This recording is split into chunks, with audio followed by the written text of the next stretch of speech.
So return on investment is always important for any project or initiative. How do you quantify value and attribute success? I mean, we've talked about this before, but defining the key success factors up front along with the business is important. What are your thoughts on that? Yeah, luckily, we have a relatively simple system now that we've evolved into. This is not true. I'll get to the evolution. But we use to approximate value, which is simply clicks. So can we identify who, whether that's a person or an application, and how often are folks consuming your solutions?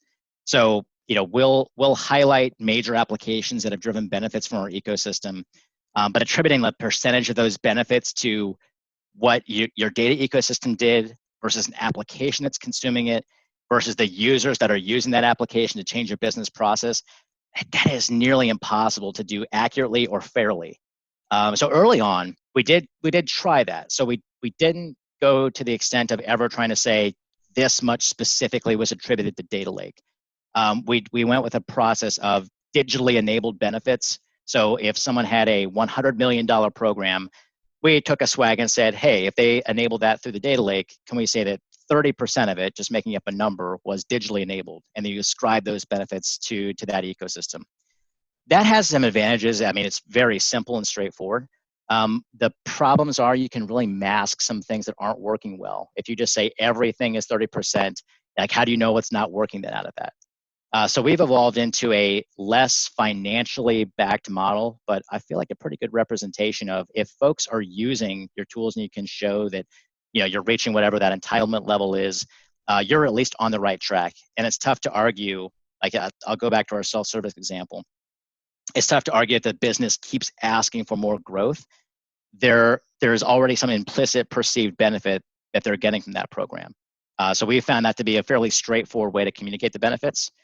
The only thing I will say is one thing in this vein that we've started to do more recently to help highlight some of those benefits is we kind of gamify the system a little bit. So out of our self-service program, we have this self-service all-stars program, and quarterly we'll let folks self-nominate and share what they've done within this data ecosystem. And it does two things. It allows us to stay close and engaged with our consumers, whether that's business or IT. And selfishly in the back end, we get some really, really cool highlights. Even last year alone, hundreds of millions of self-stated benefits that, again, I would never pretend all of that is attributed to what we have done centrally, but it's still really cool to add up the value of, regardless of how they got there, they decided to take the time to nominate themselves as part of this self-service program to say, my accomplishment was enabled by this ecosystem. So a combination of those kind of success stories plus clicks is really just the straight, simple way that we try to convey value back to the business. And what a great way for the organization to share best practices. And I mean, it's just everybody gets better. That's a great idea. Wow. Absolutely. So obviously people are critical for success as well. And what is your secret to recruiting and, equally important, retaining top level talent? Yeah, for starters, avoiding another global pandemic that restricts air travel is near the top of my list at this point. Beyond that, honestly, the problems that we're fortunate enough to work on in GE Aviation, we're lucky, sometimes speak for themselves. They're rooted in problem statements that everyone can understand, getting people to where they need to go safely. And enabling that in our environment means working with within a data lake ecosystem with petabytes of data. It means being able to trace an issue in the field back to how an engine was serviced or assembled or manufactured or sourced or designed, and then being able to understand where that root cause is and trace that back up to other engines in the field that may have the same factors. So how do you get into preventing issues from happening in the field or predicting them before they even happen? And then the technologies and languages that we need to use are modern, and not just for the sake of being modern, but because we know that historical legacy technologies and approaches just don't work at the scale that we need them to. So we continue to give our people challenging problems to solve. On the personal side, helping them understand things like what a career path means within IT, within data.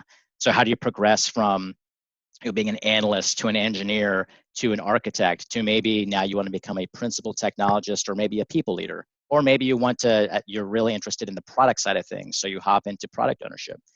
And then lastly, I'd say being very intentional on curating and promoting a culture of innovation, teamwork, and really getting the job done, but also having a focus on enjoying what you do along the way. Those are the things like more than titles, money. Those things are important. That's what we found really keeps people here. And we're living through it right now, where folks absolutely could be looking at other areas given the challenges that GE Aviation is going through this environment. And yet, for the most part, our people are engaged. They're looking forward to the future because I think they see this foundation that we have where we can build back even stronger than we were before.